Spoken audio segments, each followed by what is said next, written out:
Atlanta Business Chronicles Biz. Sponsored by Georgia Power.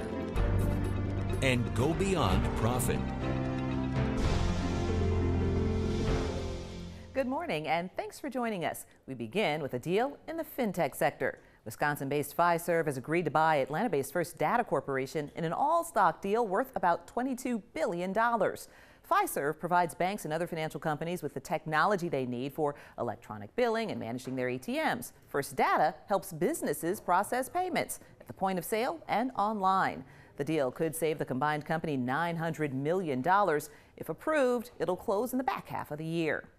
The partial government shutdown in Washington is affecting businesses here, including Delta Airlines. Despite reporting better than expected earnings, the Atlanta-based carrier says its revenue could decline by about $25 million a month. That's because federal workers that would be traveling are not.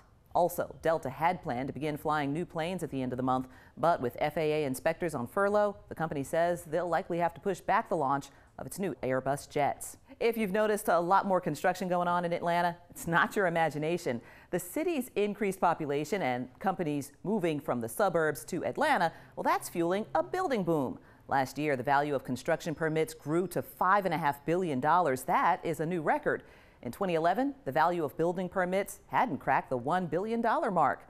The increase represents a range of projects from interior renovations to housing developments to new office towers. In his first State of the State address, Governor KEMP outlined his plan to improve Georgia's public education system. One of his first proposals to tackle early in his term is pay raises for teachers.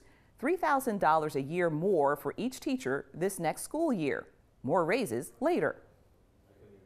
This is the largest pay increase for teachers in Georgia history and serves as a sizable down payment on my promise to ultimately raise pay by $5,000.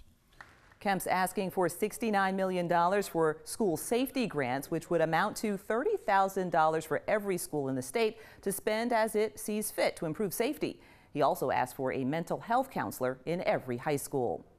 Investors poured about $1 billion into young companies last year. That money was spread across 120 deals. Some of the largest investments went to Bakkt, Rubicon Global, and Pindrop Security.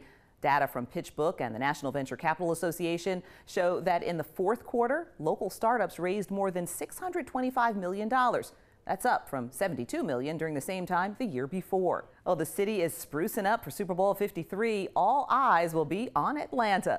1 million sports fans, they're expected to blitz the city for the game and its 10-day flood of festivities.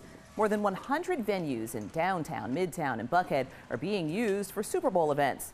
Some will be free to the public, like the Fan Village at Centennial Olympic Park. Others, like the Sports Illustrated Party, well, it'll cost you from $500 to $15,000 for a VIP table. Economists estimate the financial impact of the game and related activities could top $200 million.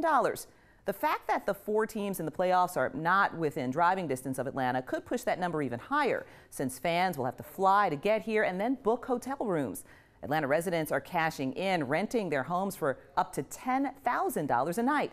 Restaurants expect a spike in sales beginning the week before the big game. Some venues will rent their space for private events, charging more than $250,000. About 400 people are expected to attend the NFL Owners' Dinner. A team of celebrity chefs will serve up some delectable dishes, including steak from Kevin Rathbun. Kevin Gillespie will serve his warm banana pudding. Linton Hopkins is making the chilled shrimp salad. Tony Conway's Legendary Events is coordinating the dinner.